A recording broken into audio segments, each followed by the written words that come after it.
will do a small intro about what we do right now. So that's the first um, talk with a small talk with a big hero, 3D hero in English. So I'm Kostas.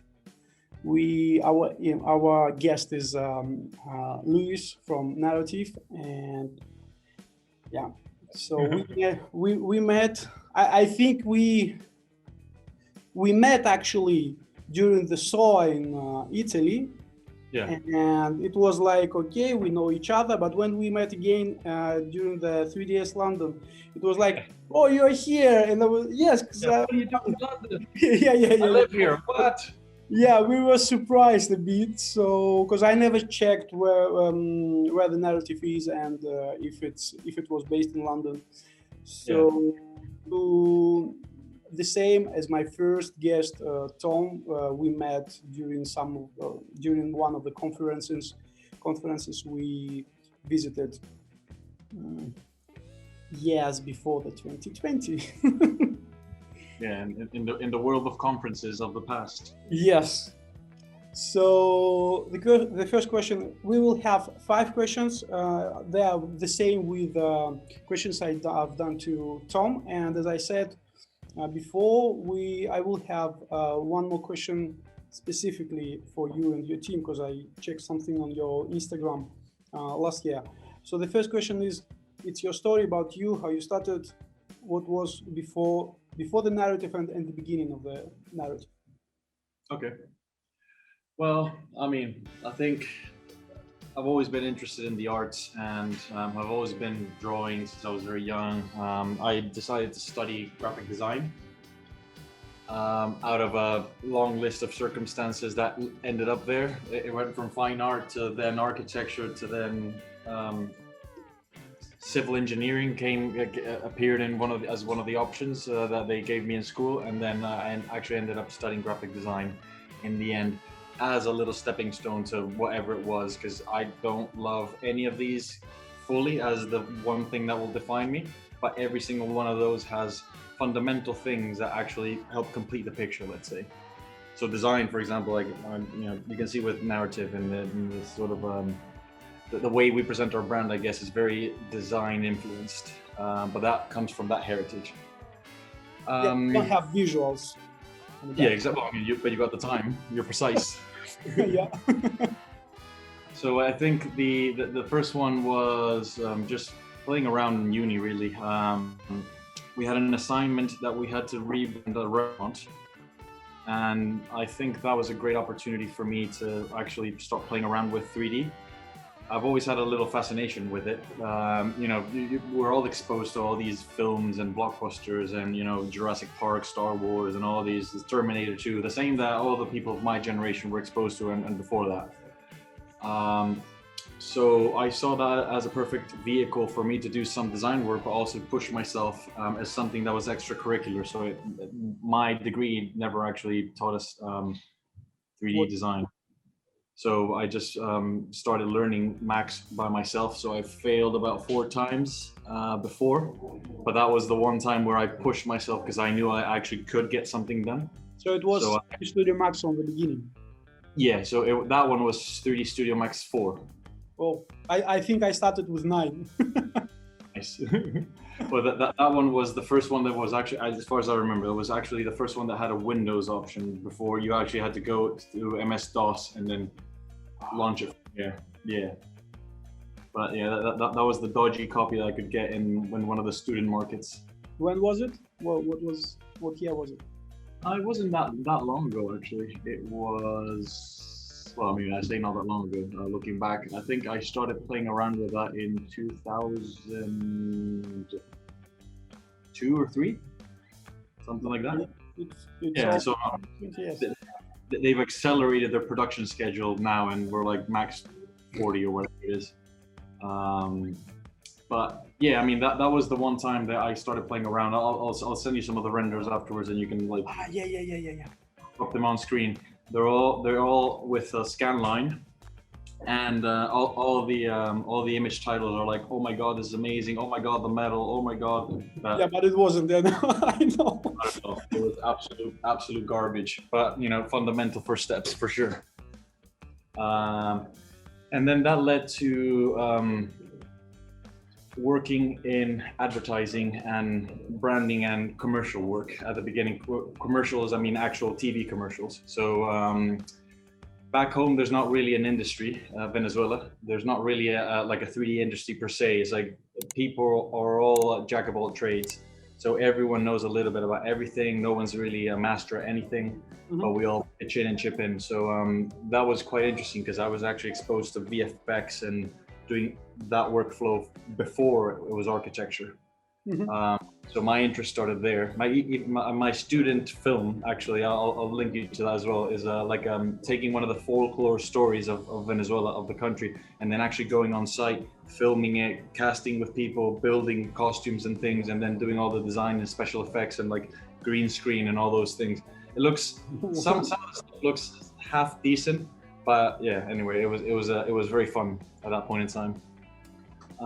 Then that led to a marketing agency, which then we, you know, as it was, we used to create adverts for magazines for brands and things. So you rent out a page in a whatever magazine.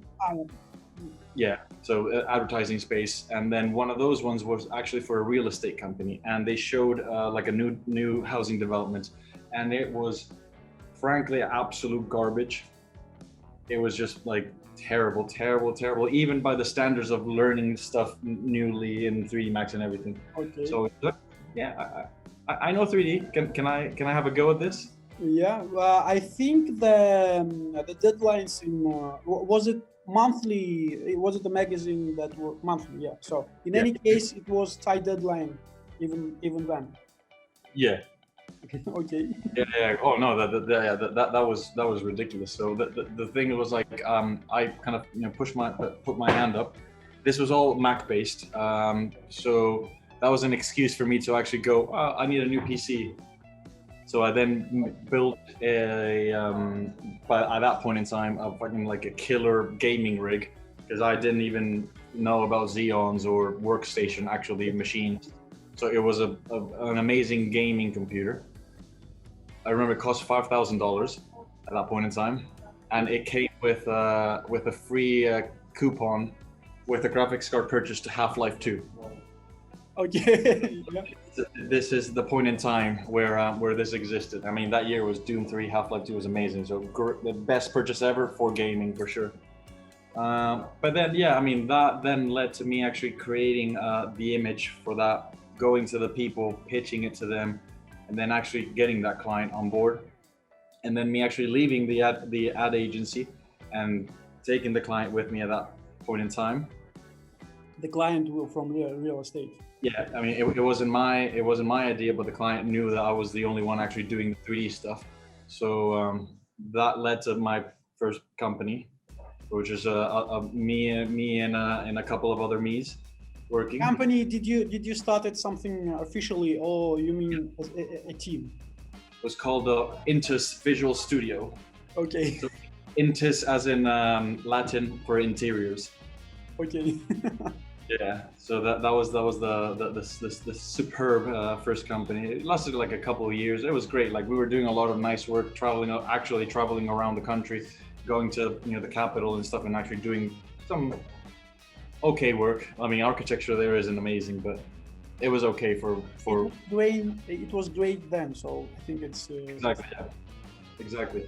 So then, I mean, because of the political situation of the country and stuff, if you ever heard of anything about Venezuela lately, it's probably not the best of news.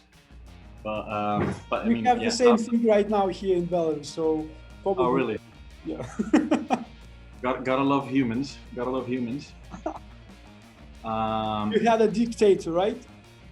Yeah, I mean, yeah, we've had a few different dictators, and I think we have two presidents now. One is a dictator and one's an elected one, but they're both in power at the same time. I don't know. I stopped reading the news. Okay. So it's amazing, yeah. Good for you. Yeah. Then, I mean, at that point in time, because of the political situation, it was like I decided with my partner at that time that the company was not really going anywhere. There's no real future, so let's just move out of Venezuela. And then London was the sort of logical but also completely ignorant place. It just seemed nice because she had family here, and I didn't even know what I was getting into. So as soon as I landed in London, then I was just like, wow, this is amazing. And then as soon as I started researching a little bit more about it, then I was like, what the hell? This is the birthplace of the industry. There's so many companies. And I found a company called Hayes Davidson. Oh, funny story. I bought a 3D World magazine, and it had the work of an artist called Ian Banks. Oh, really? Faces, yeah. So I was like, oh, this, and mentioned ex-Hayes Davidson artist Ian Banks, and he created that thing, sent it to them. And before that, on CG Talk forums, CG Society, when it was relevant back in the day, I saw the work of another artist called Alex York. Whoa! How fucking weird is this? Yeah. So you knew both of them. Yeah. I mean, you knew something they done. That was actually how I learned about Hayes Davidson. So I went on LinkedIn, looked at their names. I think I found Alex, and then found this name, Hayes Davidson. I was like, oh, this is amazing. And then I researched the company, and then I went on there and was like, what the hell? Like the images that I saw on there versus the images that I was doing, it didn't really make sense in my head, but might as well just give it a go. Sent my portfolio, and I actually did get a call. And I actually ended up going to an interview there. And that was very much a reality check, because I've never had critique on my work before, and that was heartbreaking, but also enlightening in every good way. Once I was in a D-box for interview, and probably I never been in Harley Davidson, but probably in a big companies the interview is experience, because I was surprised, and I showed what I've done, some nice images, and after that they did the same presentation to me. They showed what they do. Oh yeah. Other projects, yeah, and it was. I mean, it was very nice from the side of I showed what I do, you showed what you do, and they were very clear about what we are looking for someone to be to become a member of our family. It was very clear that we were going to grow up as a team all together. It wasn't like, okay, you showed what you have and no, we don't want you, or we want you. It was very, very, very interesting from the side of. Before that, I had some other interviews, and they were completely different. I mean, they were maybe easier, maybe shorter regarding the time, but it's a different experience. So probably you've seen the same thing that I've seen. Oh, absolutely. And just getting there, seeing the studio, because once again, being a solo artist from a country that has no industry, going there, seeing 25 people all in an incredible studio, everyone working on the same things. Obviously my mind started opening up with possibilities and imagination and everything. And even the feedback, as soon as I got home from that interview, 1 hour later or whatever, I started working on the portfolio again. And by I think that was a Tuesday, and by Thursday I sent my portfolio back again and said thank you for all the feedback and everything. And I think they were quite surprised by that, because people are normally disheartened when you critique and feedback on it. So I think that they were impressed by that at that point in time. And a month later, I got a call to come in and do some freelance work. And then that's how I came in through the back door at Hayes Davidson as a freelancer, as a dirty freelancer at the beginning, but then ended up staying there and becoming a partner through my career for 6 years. And when you started, what year? Beginning of 2011. 2011. Okay. Yeah. Beginning of 2011. Like that for me was the official start of my career, let's say, because everything I did before was playing around and stuff. Like this is what I consider the big leagues here. So I think that the first 2 years of that were very stressful in the sense of, like, obviously this is self-stress. This is you just seeing what everyone else is doing and just being amazed. And it's like, how can I kind of even compare to these guys? I know. Yeah. So the first 2 years was catching up definitely to the London standard. Then the next 2 years after that was becoming the best artist I could be and absorbing everything I could from everyone and being involved in every single thing I could. So at that point in time, I kind of jumped from creative to planning. So then it was science and art at the same time, because things that you do for planning actually have an impact in the real world, not just in the sense of purchasing things. It's like if you fuck up an image. You mean it's not just an image? Exactly. So this is where I was exposed to the actual impact imagery could have in the real world. So you are actually helping define the skyline of future cities, right? And Hayes Davidson was involved at that point in 11 public inquiries. So public inquiries is when they go and question the building, and then you got a lot of lawyers in the room, and you have to do a lot of science-based research and studies on different things. Sometimes it's just like, why is it popping out behind a structure in the background, and perception wise, what does it feel like in the real world, and a lot of different subjects. So that it enlightened my mind, and obviously like I just became addicted to that at that point in time. So then I that was my role by the end of it. I became the director of planning, and I had my own team doing there. We were two separate companies in that sense. Would you say all the roles you've done? I mean, what was the role when you started, and what was when you? Yeah. So when I started as a creative artist, but I've always been a little bit ambitious in that sense. So as soon as I saw an opportunity in the planning side, I just immediately jumped ship. So I had a little diagonal progression, but then, I mean, yeah, the road to the top there's a lot of studying and science and things that need to be tested. Like the difference between marketing and planning at that stage is, if you get it wrong, and you get it wrong publicly, then everything you do as a studio is forever tarnished, because you have no credibility. You with everything you do for planning, you have to present something that's called a methodology document, which explains exactly the process. So everything needs to be verifiable, as in, if I had exactly the same information that you have, we would get exactly the same results. Okay. Yes. It's binary. It's yes or no. Is it right or wrong? So it was a lot of stress in that sense, but then that really helped with learning about project management, learning about the importance of things, learning about the impact, learning how to talk to people, and also amount of money that's involved, all of the amount of people who are actually involved in the process, from like sketching at the beginning to actually getting the building built. So it's way more than just creating cool images, right? Cool images are part of the process, and this is how we get into it. It's a different process, I understand. Yeah. But then at that point in time, I think at the end of 2016, it was enough for me.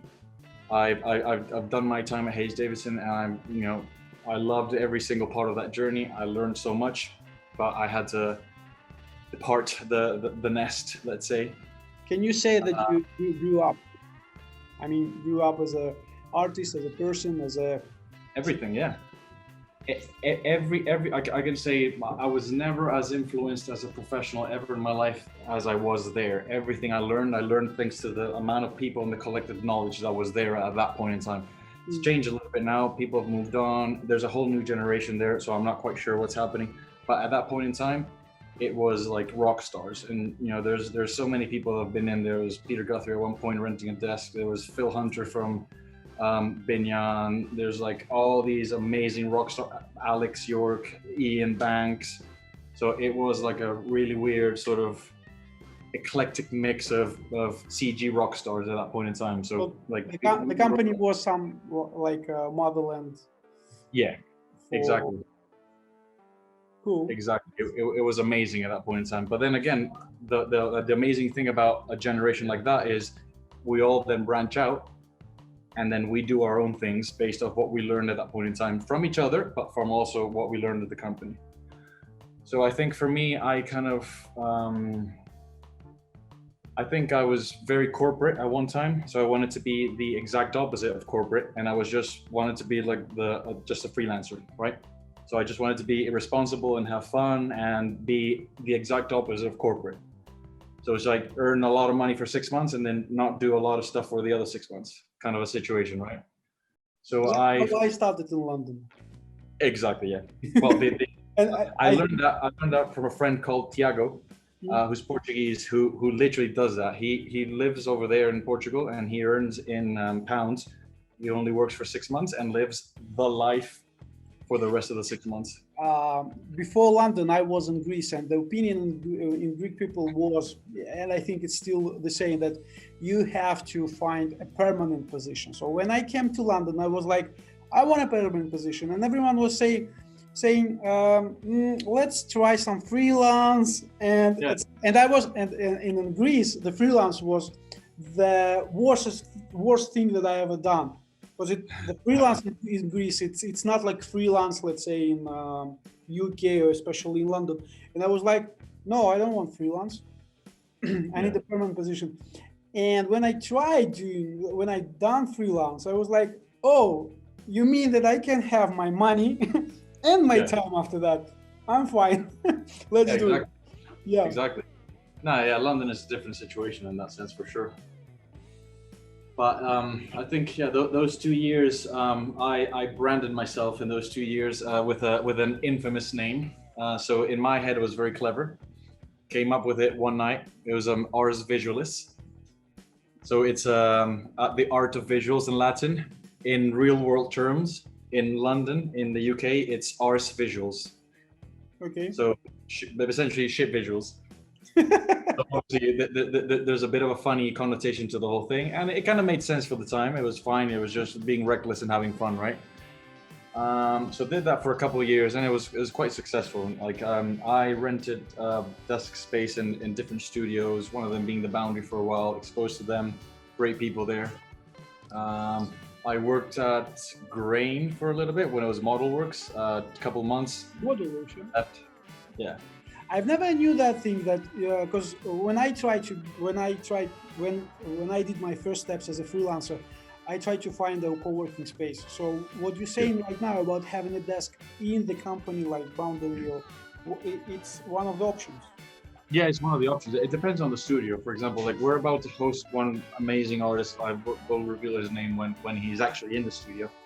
But I think that's one of the most amazing things you can have for your culture is just that exchange of ideas and experiences and everything. So having an artist in residence, I think, is always amazing. That's what we did, for example, Haze with Peter Guthrie. Like when he came back from Sweden, he rented a desk there for 1.5 years, and that's where like the origins and the master plan of everything that you see has resulted in now. Started. So all these things happen. It's exciting. It's amazing. You exchange information with people. Who knows what's going to come out of whatever is happening right now? So, are you renting a desk in your? Well, we're going to get one person. Cool. Yeah. We have our own office here, but yeah, we're going to start with the first person, and it's a friend of ours, actually. So he's going to have a place here, and well, if he sees this, we're still waiting for you. Still keeping your seat warm. Fine.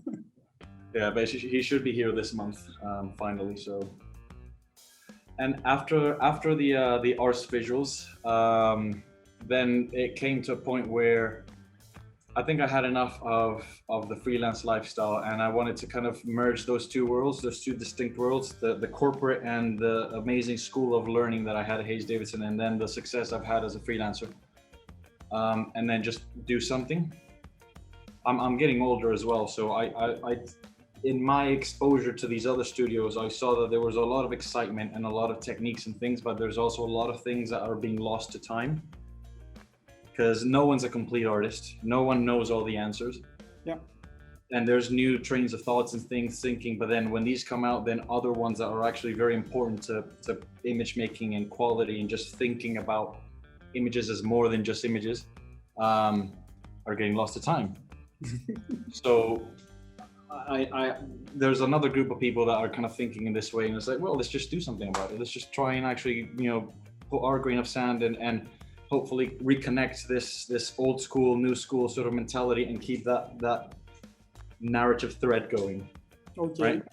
Keep that sort of history having been something, being redefined and revolutionized by what we are doing now, and then seeing what that changes into in the future.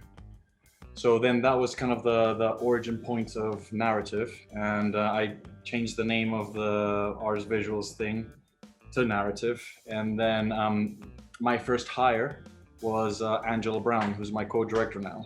So I've worked with her for 5 years at Hayes Davidson, and then she was an associate at The Boundary.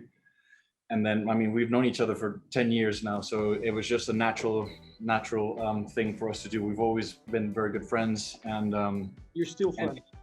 Yeah, absolutely, absolutely. Well, she sat next to me, but not right now, not today. Okay. But yeah, no, and we echo the exact same sentiments, and it was just great to be able to kind of think a little bit different, right? So the whole thing about Narrative now is just having a house of ideas, a house where people can actually come and learn to be more than just an artist. There's many things that go into this process apart from just creating cool images or. Say just 3. You said. Oh well. Okay. Yeah. I mean, no, there's more. These are the what's it called? The narrative testament, the 10 commandments. They're the same with your Instagram, right? Exactly. Yeah. Those are the narrative values. So those are the fundamental pillars, let's say. But we wanted to put them out there to show to people what we think of that, but also to hold ourselves accountable. Mm-hmm. So if we ever forget, it's literally hanging above my head. Okay, so you do this. Exactly, yeah, like time. Well, time is the other one, right? Yep. But it's like if at any point some of these values are forgotten, then I fully expect any of these people here to come and call me on my bullshit. Oh, that's hard. Yeah. Yeah, but that's it. Like you have to be open and transparent about these things, and if you really want to do this as more than just a business, as more than just another studio, there's too many of those already. So let's just try something a little bit different. Yeah. So internally we call it the narrative experiment, and we'll see. Like we're 5 people so far, so let's see where we are next year and a few years down the line and stuff. So it's so far it's been very rewarding and amazing, but this story is only starting to be written, so we shall see. So which year you started the narrative as it is? Because I was surprised last year that you launched an Instagram account. I was like, why didn't you have it before? When it was? Narrative, when I changed the name was March 2019. Ah, so yeah, let's it's say very young. Yeah, it is. It's a baby. I think we started almost the same. I think I started the related visual in February of maybe a bit more. But in any case, yeah, we are. Yeah, it's under 5 years old, so it's still in that incubation period, in that sort of exciting startup mentality, let's say. Okay. Do you want me to remind some things from the question? Yeah, we'll go for it. Yeah. So one part was about the last year, 2020. About before, I think we covered that part. So, what's your opinion about what we lived in 2020? A bit more about the roles in the company. You said just about one role, and what do you do right now? And maybe that's next question. So about clients, bad clients, and about delegating the stuff. I mean, when you hired remind me the name. You said Angela. What part of the job was you wanted to push to a new person in the team, a first person in the team? Well, Angela, normally this is the interesting thing. Normally studios, the logical thing is if you want to build a studio, then you need to get more of what you're good at, right? So, or what your product is. So in this case, if I wanted to have a creative studio or an archviz studio, then you get another archviz artist. Uh-huh. You and get more work and stuff. But the thing is, I've kind of done that before, and part of my training at Hayes Davidson and you sort of experience and kind of running things on that side, and knowing myself as well, know thyself, and my weaknesses. I needed someone who was going to be the rock, the pillar, and the arbiter of order in my life, and that was Angela. So Angela takes on everything that is about organization and not the creative part necessarily, even though she's incredibly creative. She's the best. No, she does everything that is not to do with actual production work, right? So she handles finances and handles the relationship with the accountants and some client communication, some overseeing of projects. So she's, well, you could say she's the CEO in that sense. Can we say that it was something that you didn't want to do, or you are not good in that? You said it actually, but yeah. Both. Yeah. Okay. So you want to cover the side that wasn't yours. It wasn't. No, and I wanted to leverage my strengths in that sense. Like those are clear weaknesses to that I'm very aware of, and I know she's incredibly strong in those. So she complements every single weakness I have. She is the other side of that coin. So you were sure about the visual, the creative part, and you had to cover something that wasn't, I don't know, maybe you wasn't, let's say, sure, just wasn't clear. Yeah, 100%. Like my mind, I'm very logical, but I'm also I'm fully creative. So if you were to define my role under classical traditional terms, I would be creative director. Let's say so. Having an oversight and that sort of stuff about production and about the artwork and the mindset and idea generation and these sort of things, right? But then Angela is all the practical aspects of actually ensuring that happens safely and legally, and all these amazing things that you as an artist just forget. Yeah, I know that shit. Yeah. So yeah, she's the cornerstone of everything. You don't want to think about different things except the creative part.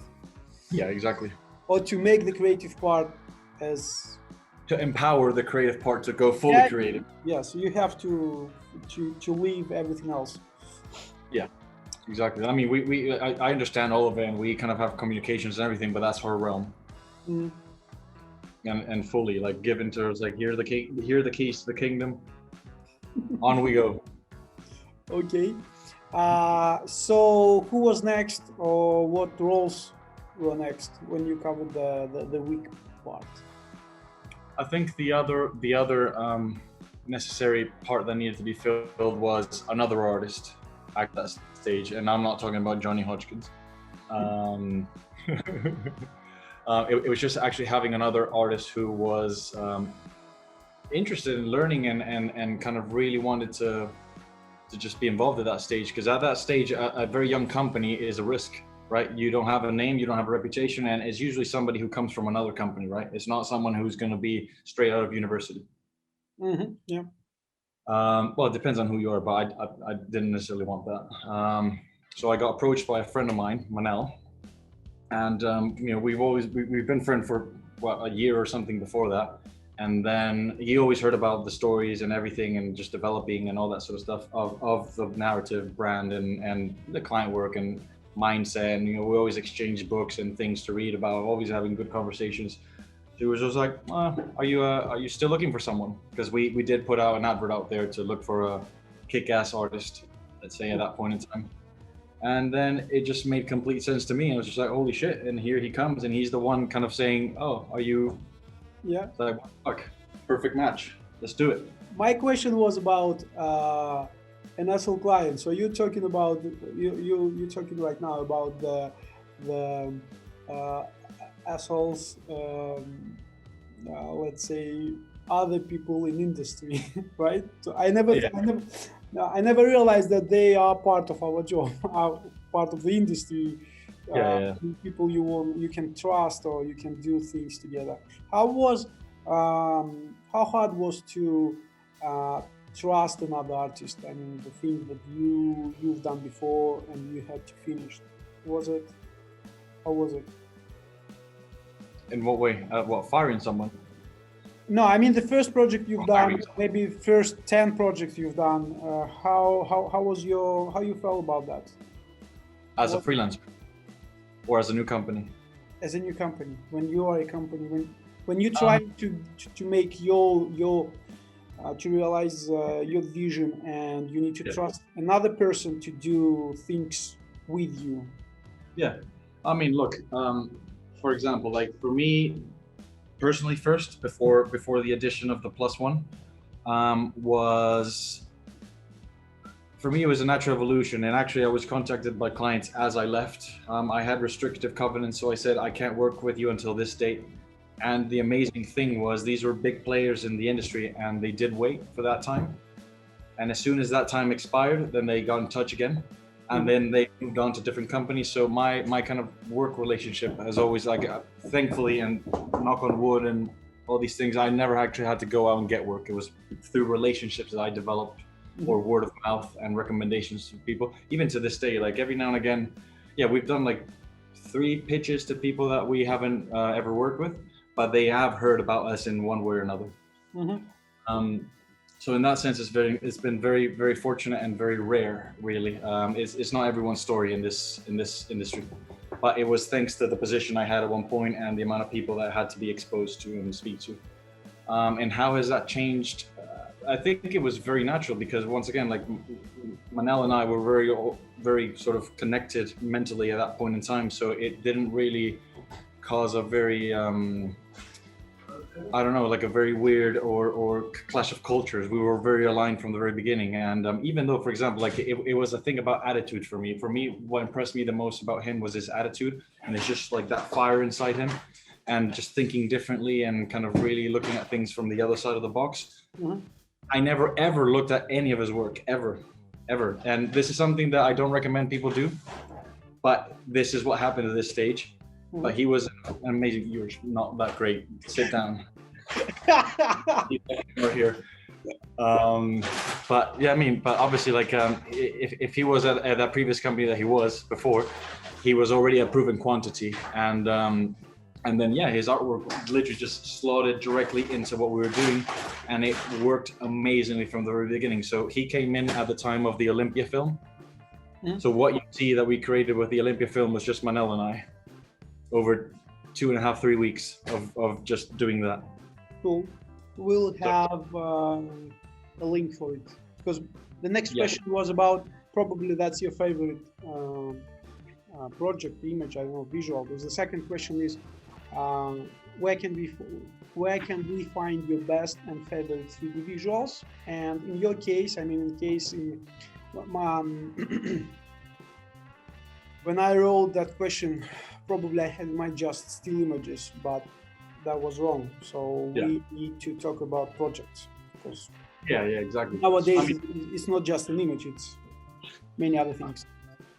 I've been very fortunate that in my career so far, I've been trusted, I guess, to do some really sort of significant projects in London. And I did quite a few different images that I would be always proud for the rest of my life that I did at Hayes Davidson.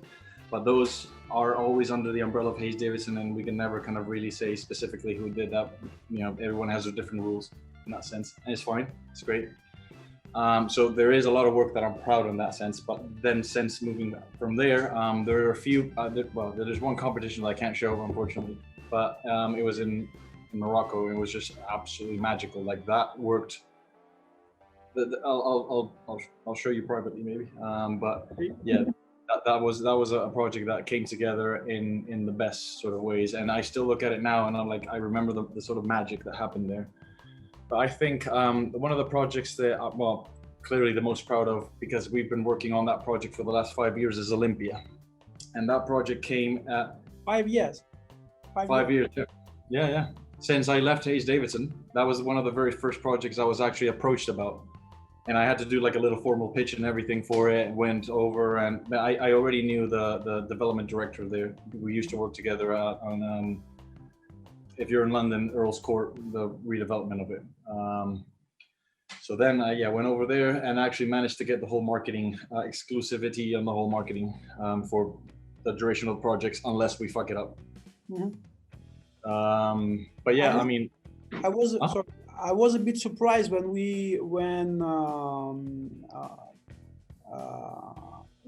was Boundary, when Boundary was a speaker on SO, I think, and when they said, I was surprised personally, and I know that many other freelancers or small companies were surprised when they said that projects they have, the duration is more than a year, and I was like, yeah, it's little. And you're saying right now 5 years, and I think 5 years. It's Yeah, but that's the thing. It's like I think those projects are the most important ones in the sense of relationship building and actually having the trust of a client and really letting yourself be creatively liberated from a lot of the constraints that you normally encounter in projects that have shorter timescales. You're not necessarily a gun for hire at that point. You're another trusted partner in the process. So a lot of the things that we're doing now, they're just literally just kind of saying, we need this, what do you think? And then we do something. We have maybe one round of comments, and the round of comments is probably like 3 little markups on an iPhone, like can you extend this, can you make this red, and that's it. They have nothing else. And that's like, it is so rare to have that, really, but it comes through investing time into that relationship. But that's what I mean. That project for me is one of the projects I'm most proud of, because at Hayes Davidson you have the Hayes Davidson arsenal and army and resources at your disposal. This is not that, right? So it's like these people saw something at the very beginning and entrusted me at that stage only to carry on this, and now it's just ridiculous. Like the scale of it, you're going to see like this project is going to go on for at least another 4 years minimum, and it's going to be the whole spectrum of everything that you need to do. doing what? Everything. You have to sell office space, you have to sell commercial space, you have to sell to specific people that you're targeting, specific tenants. So there's a requirement in every single avenue and area.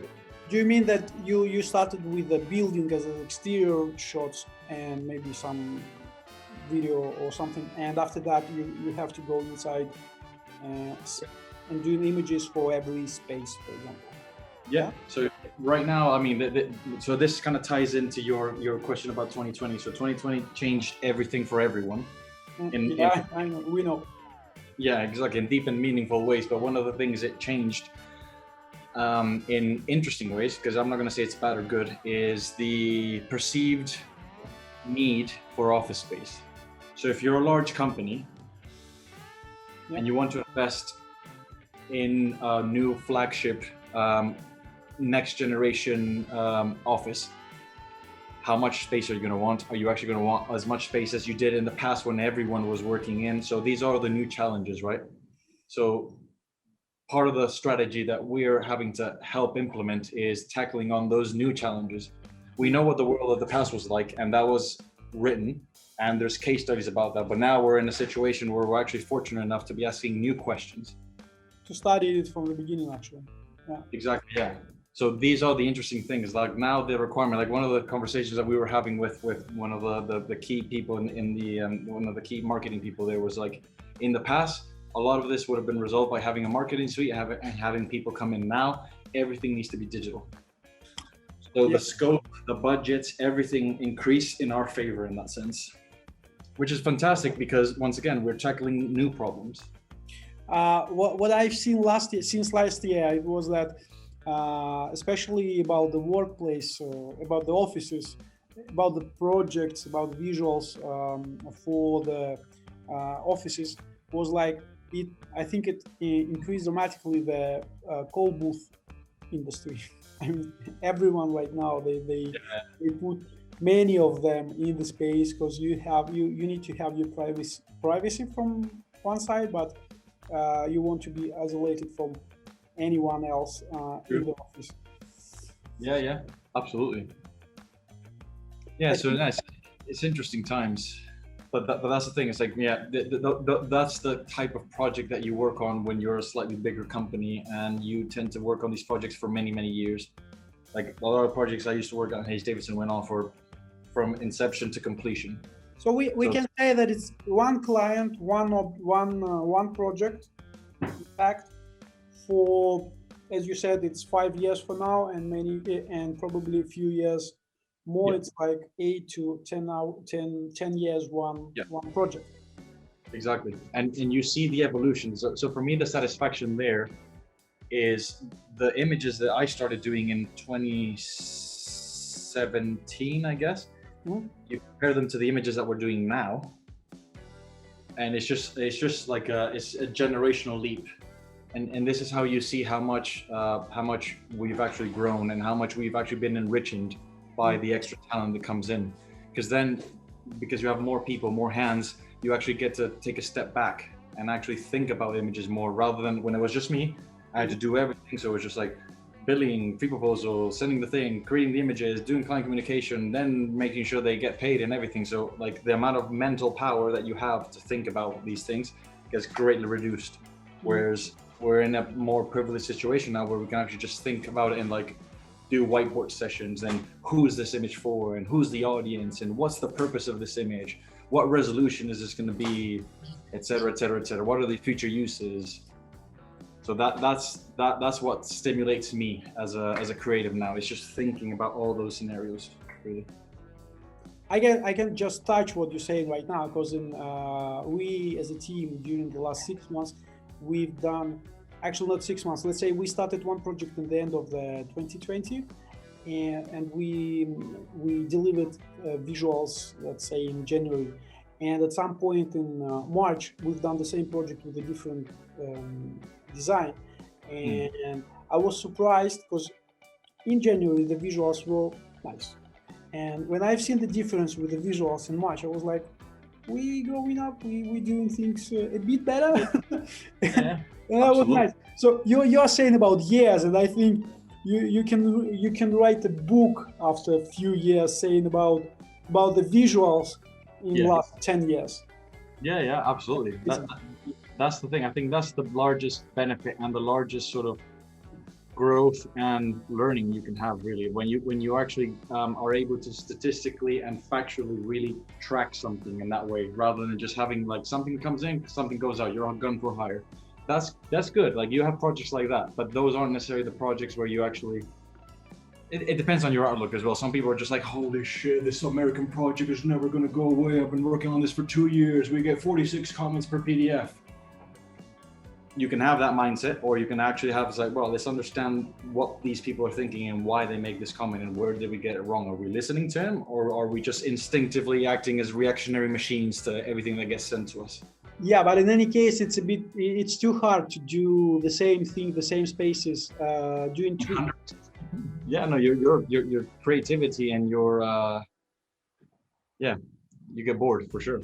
Yeah, especially if it's yes. Yeah, absolutely. At some point, I helped to one of my clients years ago. He was one of the first clients in London, and there was a project for Goldsmith University, and because I don't know if they win the project, if they've done that, but I said we decided to make the final visuals for the portfolio, and I was doing that project.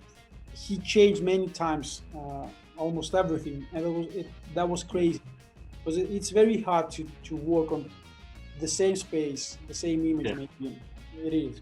So I just can imagine how hard it is to do it.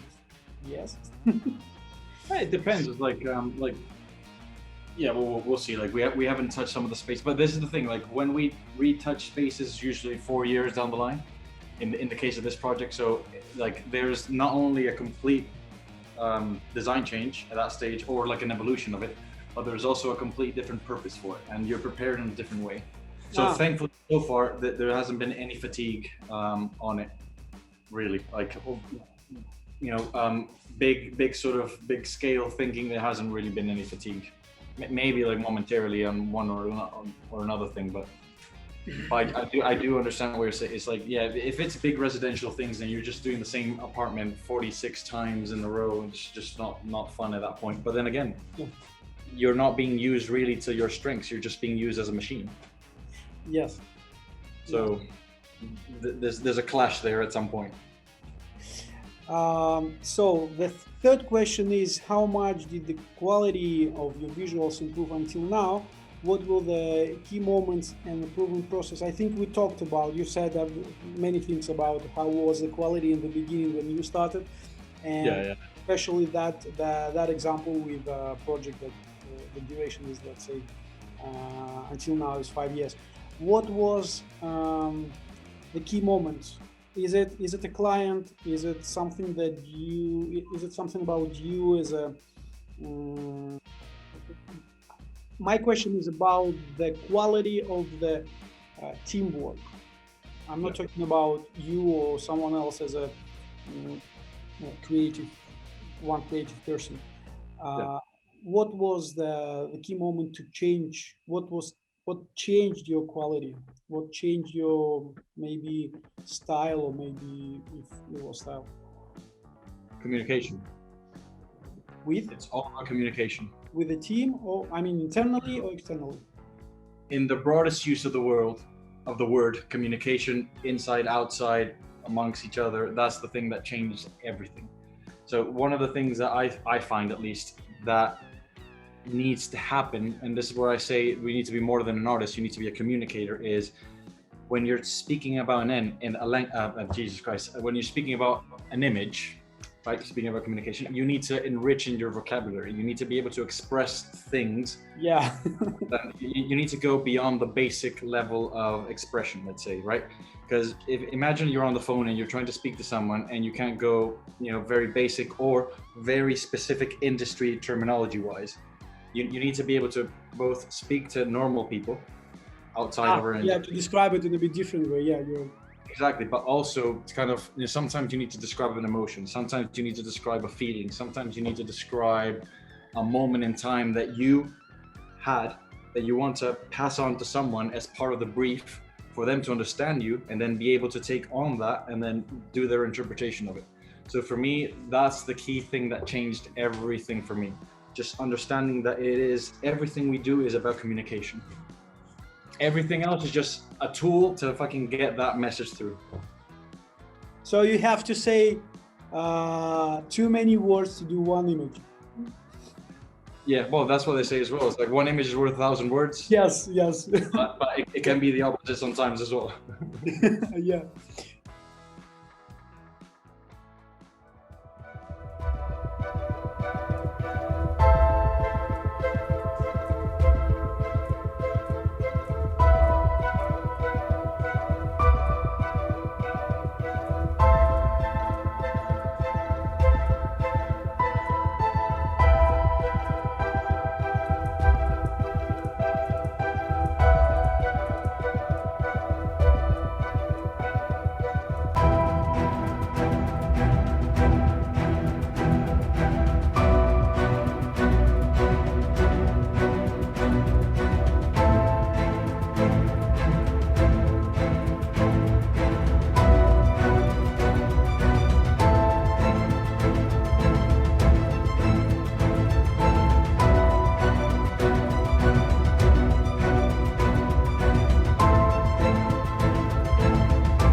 So, two other questions. What was the software you used at the beginning? I said, you can say about, because we started with, you said that you started with Studio Max. You can say about what you use now, and what is the key list of your, the key list generally about the visualization production, I'm personally interested in what, except the visuals, I mean the still images, what else do you do? I mean, what's the other part of it? Okay, right. So, right, in terms, like, you might be surprised. I use exactly the same thing now that I used when I started in terms of software. I have nothing else new, nothing fancy. If you open my Macs, is it still Scanline? well, except the renderer, that's the only thing. But then, like, Corona for me was a godsend because it just like I was the one that adopted it the last, let's say, because I had a million different projects. So if I was doing something on V-Ray, I had to go V-Ray. But then Corona is just it just really just liberates everything. But I use Corona and Force Pack, and then it's just Photoshop, and that's it. Like, you know, the other people around me here and other people in general use an arsenal of different things for different uses and stuff. I'm old and too tired for that. I was the first one who used the Corona, and when I knew about Corona more than a year before I started using Corona, and when I did my first project, I was like, why I didn't. I should do it before, let's say a year before at least. I think I started with a 1 point. I think I started with. No, it wasn't the first one. It was 3.1, or maybe, yeah. I don't know. Like, I don't even know what Corona we are on now. No, we have the latest one, but I just don't even. I don't even remember. I think yesterday was an announcement about the Corona 7 right now.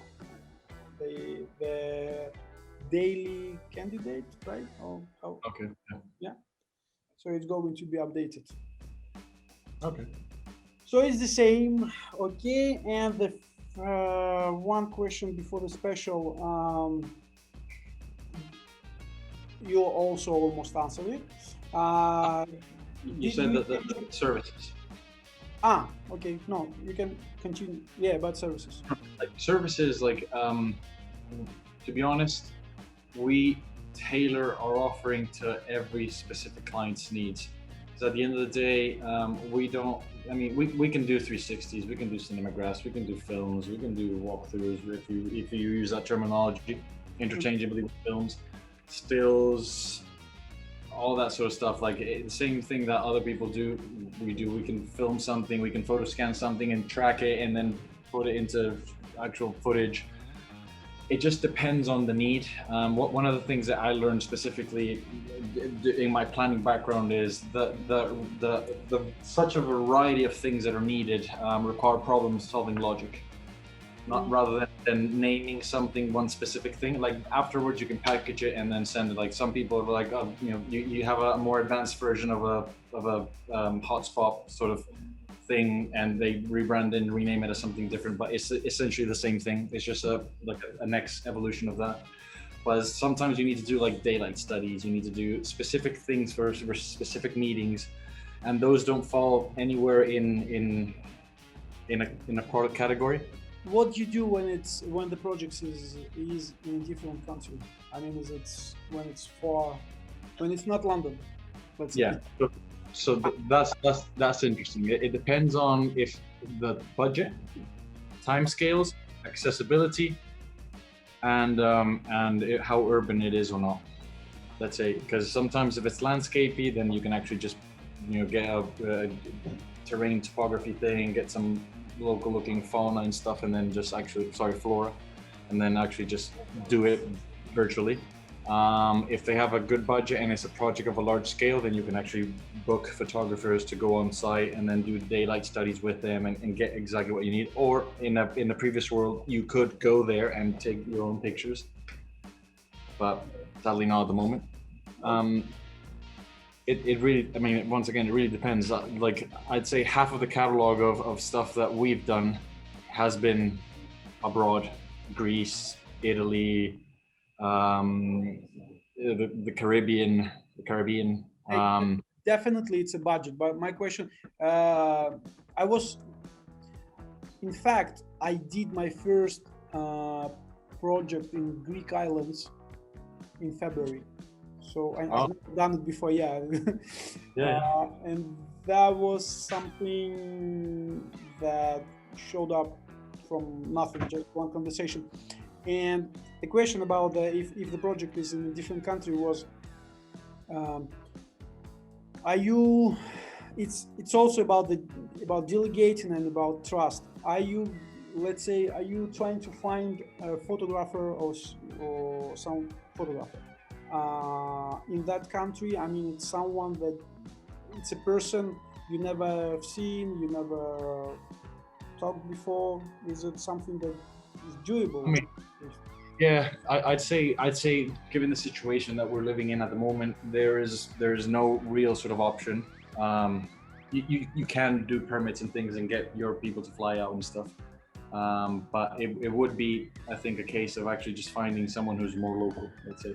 But then again, the way you find them probably comes attached with a portfolio of work or something that kind of showcases their quality, and um, then I think it's just a case of a conversation. So have they worked with visuals before? If they haven't, then you need to tailor the information you give them a little bit more and make it more easy to kind of follow.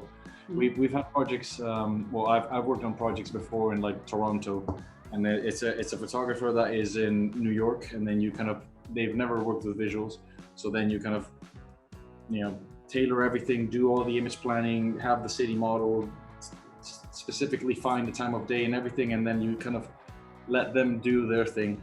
If they're professionals in the industry and stuff, they'll be able to arrange access to certain areas, contact building owners, you know, you fill all the forms for health and safety and all these sort of things.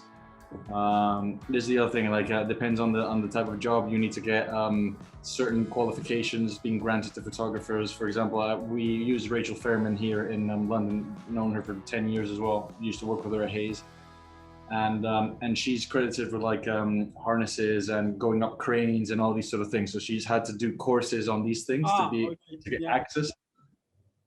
And she's amazing. She like does this, like go up that crane. She just goes up that crane and hangs there for about 7 hours, getting the perfect shots and things. And because she's worked in this, like she just takes the back plate, reflections, 360 information, All we everything. need for visuals, yeah. Exactly. Without you even saying, it's like, oh, can you shoot this? This is what I need. And then she does everything for you. Package it, sends it, boom. Amazing. Nice. Cool. So it depends. So about the last question, it was about, did you change your geographic location during the whole period of your work? Yes. Yeah. But the second part of the question is, does a country or city of your location impact the opportunity to obtain clients over the world? I mean, it's about the country. And let's say if I'm in UK but I'm not in London, is it something that I gonna find it hard or no? I mean, I'd say yes and no. Yes, in the sense of there is some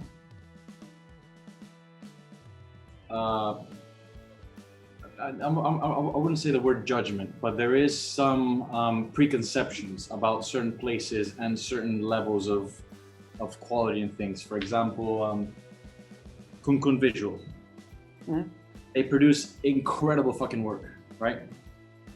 Like you see their portfolio and it is amazing. But if I'm Joe client from New York and I've never heard of them, and then this company comes over and then they send their portfolio, and I don't know what their prices are like or whatever, but there is a perception of whatever, you know, currency exchange or something. So if the value of their visuals doesn't align for something like D-Box, who charge a significant amount, then will they perceive D-Box as being better or worse? And, you know, them, in my eyes at least, being comparable studios of comparable output, let's say.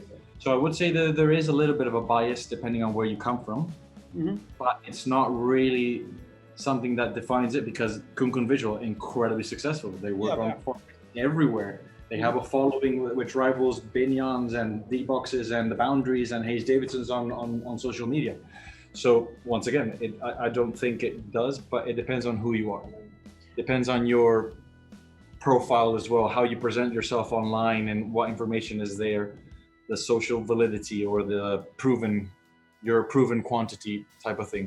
So if you're a freelancer, it might be more difficult because you're probably viewed as a lesser output, sort of like a outsource type. So the perception might be, we can just get it cheaper, instead of you trying to charge more as a studio, let's say.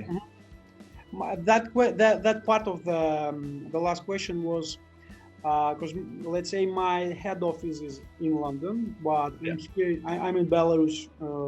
I started, let's say I launched my production office in Belarus a bit before, let's say 4 or 5 months before the COVID. So that was, but I stayed here for a year because of COVID. And everything started from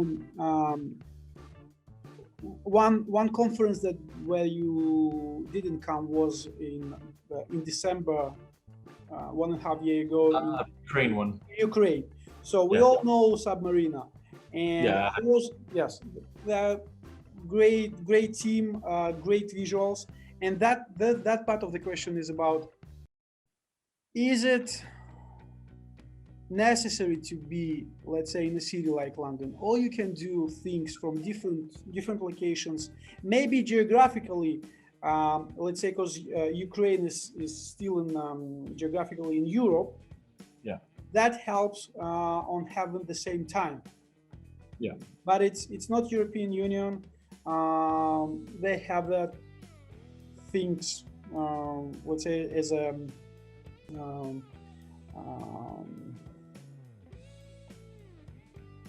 as a country, but they still there, and it's not just about the visuals or the quality of the visuals. The guys done a conference that was like, that was equal with D2 few months before. Because I was surprised, because we know Phil came, I mean, people from in that case Boundary, people from many local names. Let's say it's not about the local Russian-speaking guys, but Fabio was there. The usual suspects. Yeah, the usual. And when it started, I bought a ticket to Ukraine before the ticket for the conference. Okay. And I was like, okay, I think it was in September. And I was like, okay, let's see what's gonna happen. And in fact, happened very big and great conference. Yeah. I was surprised. And sometimes being here in, let's say, Eastern Europe, and talking with guys, they say, oh, we are not there. We are not in Europe. We are not in the United States, or I don't know, Australia, Canada. And I'm saying that it's not a big deal actually in an industry where it's global. When it's global, you can do whatever you want. It might, like, you obviously you have way more experience in this than I. Like, I think that the only thing I'd say to that is it really depends on, like, because obviously the way you present yourself is of very high caliber, right? The way you present yourself in the company, everything is very polished, is this very sort of professional looking thing, right? It's your professional brand. So this helps a lot and equalizes you with anyone else. This is what I mean. It's like, if you present yourself in that way, geographic location is not really a limitation. But if you're just a portfolio, not glitzy, not like you just send it on an email, reaching out to someone out of the blue, and they just see a name, no real website or stuff like that, then it's a lot harder than if it's somebody from one of the usual suspects of the industry, like New York or London or another country. I mean, this is just my perception, because if I'm Luis Inciarte and I send an email to, I don't know, someone in the States, and I was like, hi, here's my portfolio, whatever, it's for like, okay, nah, no thank you, maybe. Unless if I'm like, oh, hi, I'm Luis from D-Box, here's my portfolio, and then you go, oh, D-Box, and then click on it, say, oh, okay. So it might be taken. It really depends. I mean, yeah, but it's all very about open-ended. it's all about making narrative, and actually you are a level right now, but it was about the trip from narrative when it started to narrative as a D-box. Oh yeah. So it's how do I? about- Yeah, yeah. I mean, I think fundamentally, I wouldn't. The thing I like the most about D-Box is it's in many ways a one-stop solution place, right? They've taken everything and they have their hands on a lot of or most of the process, right? Very few things are handled by outside people. That I do very much, because then if you depend on a lot of third parties, then that's when problems can start to arise. But also that creates a lot of getting to there, creates a lot of things that need to be resolved and learned and I guess executed throughout time. So it is harder to get there, but once you're there, it's a lot nicer, right? Because you're able to put your imprint on everything and your seal of quality, let's say. Now, in terms of the size of it and all that sort of thing, right now, I think the sweet spot where I see Narrativ for the next few years is we get to 10 people and we unite, we work with each other, we learn, we tackle things that other studios that maybe about 20 people might not necessarily be able to, or not easily, just because of the way we work, the way we communicate, the way we work amongst ourselves and the experience that we have collectively. Okay. So I see us sort of staying. Huh? Yeah, continue. I'm just trying to fix the camera. You're not getting stuff around. Yeah. I think I see it staying relatively small, under 20 for a bit of time for sure. But obviously it depends on many factors, including the what we desire as a collective group when we get to larger numbers. As long as we don't lose that sort of spirit and the principles that we have now, and this completely change, and all the things we said we never would do, we end up doing. Yeah.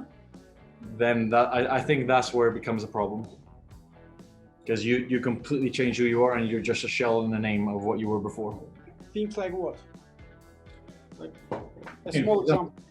For us, is we put people first. We got your back. We share. We ask why. If you just go like, if someone in the team is kind of asking things, like you just go, shut up, doesn't matter. Just get it done. Mm-hmm. Okay. Just like that. Just like it doesn't matter. It's not about quality now. We just need to get this out. Whatever. It's a bit like, I mean, that's when little cracks start to happen. And obviously this isn't very much in a case by case basis. Right now, this is a kind of a utopian, fairy tale dream of like, yeah, we're always going to stay like this and stuff. Realities change minds and ways of thinking. But for as long as you can hold on to that and ensure that other people feel the same way and pass on that, then I think you'll be able to be more successful for a longer period of time, holding on to those values rather than just being a name that at the beginning was very exciting and then you grew too big and then you're just riding on the name that you had at one point. So it's everyday job. It's something. Exactly. Yeah. And we, I mean, at least my belief, and it's been like this for a very long time, is we're, I think, in a very privileged position doing what we do, because we're not out there in a construction site bolting on stuff, risking our lives. We're not out there in the middle of a battlefield taking pictures of soldiers shooting each other or whatever. We are literally sitting down in desks, creating images for a living, doing what we do, because most people who get into this because they love this and this is their hobby, and then it becomes a job. Mm-hmm. But the way people behave and the way business and the big bad business with quotation marks dictates that things need to be done, your love of it you end up resenting what you love, and you end up being burnt out, and you end up not liking what you do because of the way other people handle it.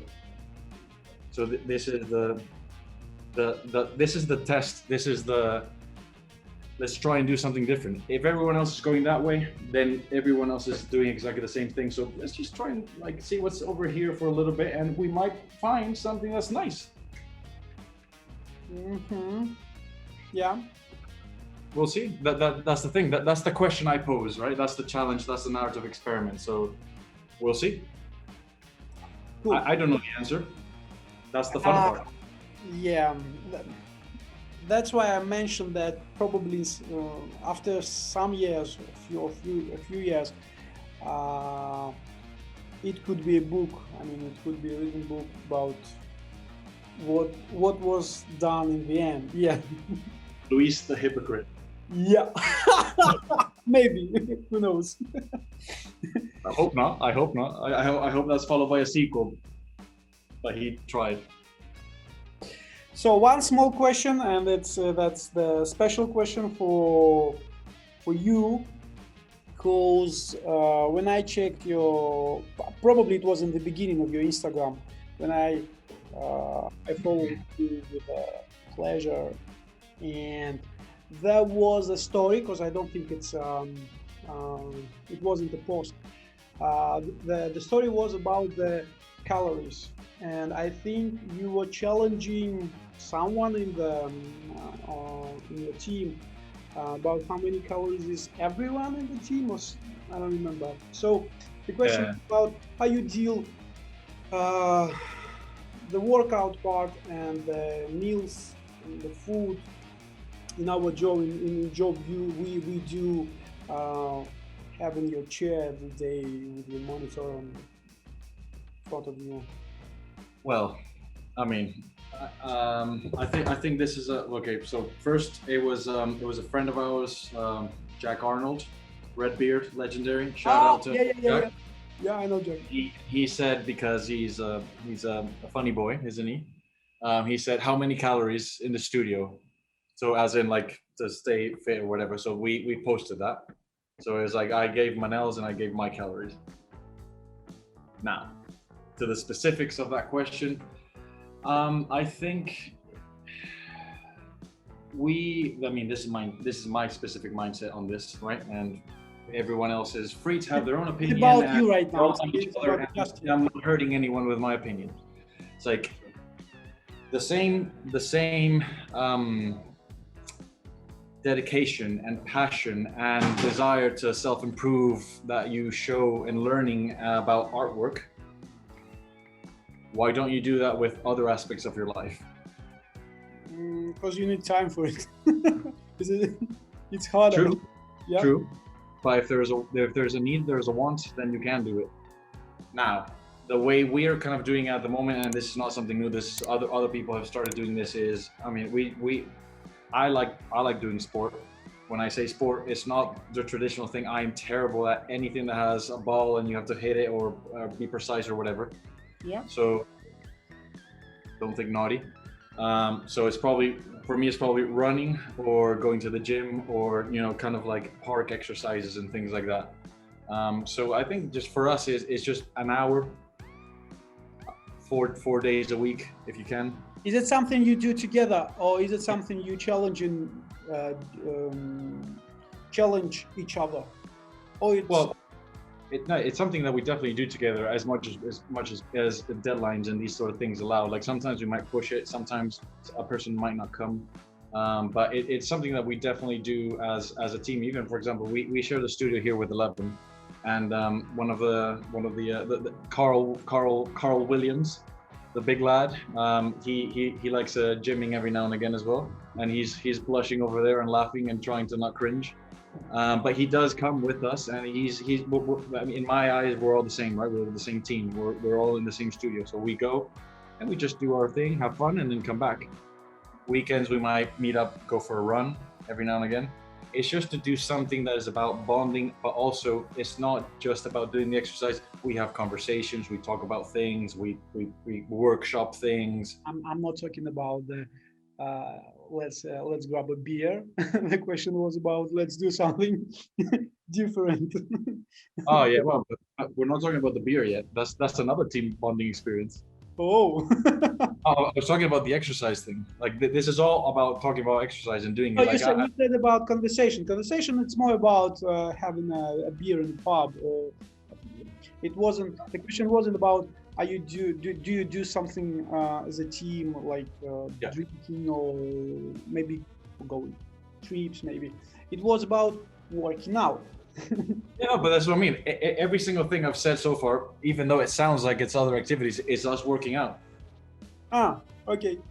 Yeah. So it's like, that's the thing. It's like, it's the perception if we go work out, it's just to work out. It's like, no, but we talk. It's some people call it therapy. Some people feel better after they do it. Some people really don't like it. But we just every now and again a little nudge.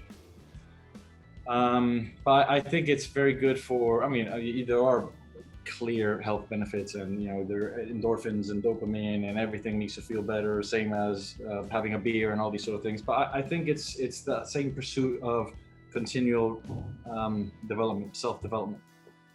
You're never static. You're never complete. In your interest, however you want to do it in your life. Yeah, but you should do something. Maybe I missed the point. Who won the calories? Well, there's only one machine. There's only one absolute weapon in this studio, and it's Manel. He is the youngest, and he's also the one with the most energy, and he is an absolute disgusting beast. So no, it's ridiculous. It's fucking ridiculous. It's like I'm 37, and you can tell in that sense, I'm not as limber as I was. But this gentleman, we go to the gym, we have a really hard workout, and then he goes and does a 65-kilometer cycle in the same day. And then the next morning he's in the fucking gym again doing something, and then he's like, oh, I need to go for a run. So it's just another level. Cool. So yeah, he definitely wins. For sure. Oh, that was nice. No, it was good. It was a good talk. 1 hour 27 so far in the timer. Yeah. Cool. I'm very glad actually. I as I said, it's my first interview in English, and I was thinking that it would be a bit. I would be a bit more stressed, or maybe not feeling so good. It's another conversation that we've had. It's just a conversation with a friend, isn't it? So hopefully, yeah, but it's different when you have a conversation under the sun in Italy with upper. Yeah. It's yes, yes, it's a different thing. Thank you. I'm very appreciate that you answered to my request. Well, thank you for inviting me. Thank you for having me. This is great. Like whenever, more than happy.